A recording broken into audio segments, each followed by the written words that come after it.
Welcome back to Wisconsin Family. We're shooting on location at Wisconsin Brand, and today we're having a great time. Having a great time, beautiful showroom. Can't wait to talk to those folks at the end of the show. That's coming up soon, but first we have Jim's Coins here. This is Jim Essence. He's the owner. Thanks for coming back on the show. Thanks for having me. Always a pleasure. You've got some really cool stuff today. Some of this looks like metallic sculpture, doesn't it? I know, it really does. It's really fascinating. Super cool stuff. So tell us a little bit about this. Well, this is kind of tells my story, how I got into coins and how anybody really gets into coins. These are mint mistakes and where the mint messed up. And some people like to collect stuff like that. When I was younger, my brother kind of got into coins. My dad was into coins. He'd take us to the bank and we'd look at his coins. And at first I kind of teased my brother. I'd go, coins, coins, you know, we were 5 years old. Right. And then I started looking at these coins that were made by mistake. And I thought, wait a minute, these are kind of cool. And so I just kind of got interested in them. And, you know, the rest is history. Of course, the core of our business is regular coins and bullion, things like that, but this is a sidelight that we're known nationally for. So I thought I'd bring some in and share them with you, and because they're kind of neat to look at. They're super cool. I see, like, I can't even pick my favorite. I know. I mean, they're just there's such a cool variety here. Well, tell us about some of your favorites here. Well, one of them is this one here is a spring was laying on top of the nickel planchet, and it got struck into the coin. So and wow. It's sticking up. So that's one of my favorites. That's got to be like one of a kind. I mean, how often can that possibly happen? Right, and then to get out past quality control, you have to wonder like how.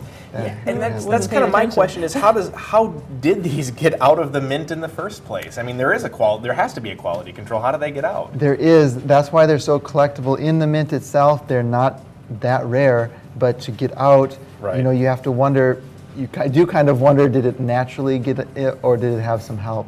Right. Yeah. We like to think most of them got naturally out. Right. These are some of the most spectacular ones where it's hard to imagine how they did, but they're here now. So that's the main thing that collectors like to say. How do people get their hands on these? I mean, obviously, you know, they find their way out of the mint one way or another. How do people get their hands on them and then get them into stores like what you have?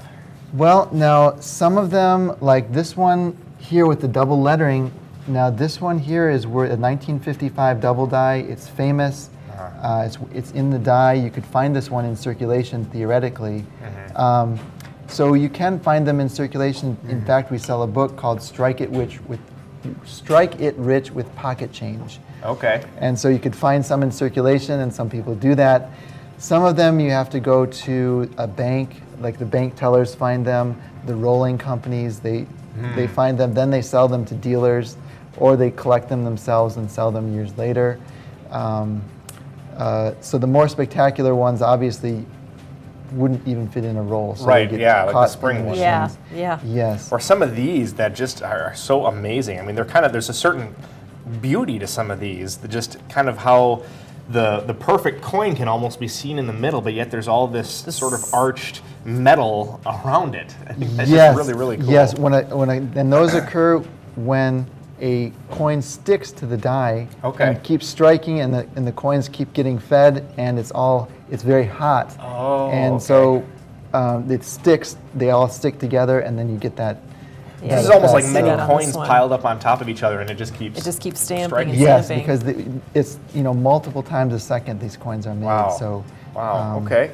And this one looks real old. This is really fascinating. You said this was one of the older ones that you have here, and it doesn't even look like a coin.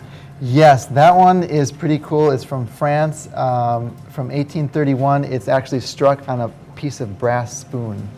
So you have to wonder, how did that get in there? Somebody was having their lunch and whoops. Yeah. yes. Maybe they're eating and then. Right. Yes. And so people like to collect these. There's a national group club. Here we are on the back of the magazine here. Error Scope. It's called Error Scope. Yeah, national club. People come together at a show every year, and they talk about errors. They have a banquet, and you can read the magazine.